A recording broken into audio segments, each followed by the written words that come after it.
అయోధ్య నిధుల దుర్వినియోగం వ్యవహారం కేసులో కీలక పరిణామం చోటు చేసుకుంది. ఈ కేసులో 8 మందిపై పోలీసులు ఎఫ్ఐఆర్ ఫైల్ చేశారు. ఈ నేపథ్యంలోనే అయోధ్య రామ మందిర ట్రస్ట్ జనరల్ సెక్రటరీ పదవి నుంచి చంపత్ రాయ్ వైదొలిగారు. ఇక ఈ కేసులో చంపత్ రాయ్ డ్రైవర్ అరెస్టు కావడంతో దీనికి నైతిక బాధ్యత వహిస్తూ పదవి నుంచి తప్పుకున్నారు. ట్రస్ట్ సభ్యుడు అనిల్ మిశ్రా కూడా రాజీనామా చేశారు. మరోవైపు విరాళాల వివాదం, 7 కోట్ల గోల్మాల్ ఆరోపణలపై సిట్ దర్యాప్తు కొనసాగుతోంది. విచారణలో భాగంగా ట్రస్ట్ అధికారులను అయోధ్య విడిచి వెళ్లొద్దని ఆదేశాలు కూడా జారీ అయ్యాయి.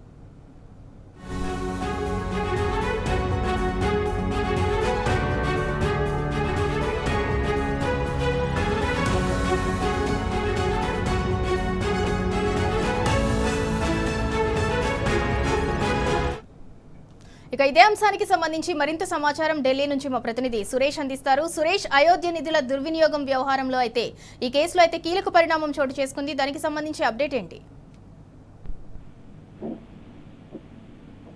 అయోధ్యలోని శ్రీరామ్ జన్మభూమి తీర్థక్షేత్ర ట్రస్ట్ కి సంబంధించిన నిధుల దుర్వినియోగం పైన ఆరోపణల వ్యవహారంలో కీలక పరిణామాలు చోటు చేసుకున్నాయి. ఇందులో స్పెషల్ ఇన్వెస్టిగేషన్ టీం సిట్ ప్రత్యేక దర్యాప్తు సమర్పించినటువంటి ప్రాథమిక నివేదిక ఆధారంగా అయోధ్య పోలీసులు ఇప్పటి వరకు 8 మందిపై ఎఫ్ఐఆర్ నమోదు చేశారు. భక్తుల నుంచి అందినటువంటి విరాళాల విషయంలో అవకతవకలు, నిధుల దుర్వినియోగము, నేరపూరితమైనటువంటి నమ్మక ద్రోహము జరిగినటువంటి ఉద్దేశంతో కుట్ర అభియోగాల కింద కేసులు కూడా నమోదు చేశారు. ఈ ట్రస్ట్ లో జనరల్ సెక్రటరీ అయినటువంటి చంపత్ రాయ్ తన పదవికి కూడా రాజీనామా చేశారు. అలాగే ట్రస్ట్ సభ్యుడు అనిల్ మిశ్రా కూడా రాజీనామా చేయడం జరిగింది.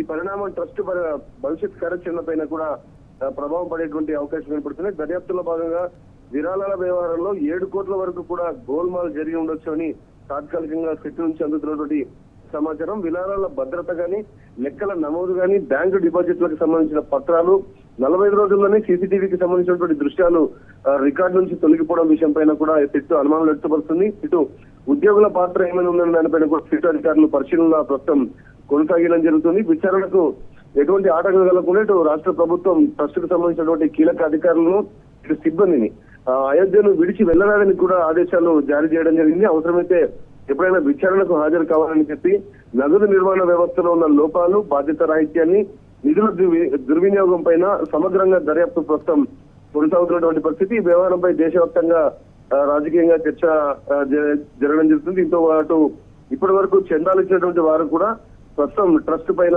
అనుమానాలు వ్యక్తపరచడం జరుగుతుంది. Right, thank you Suresh.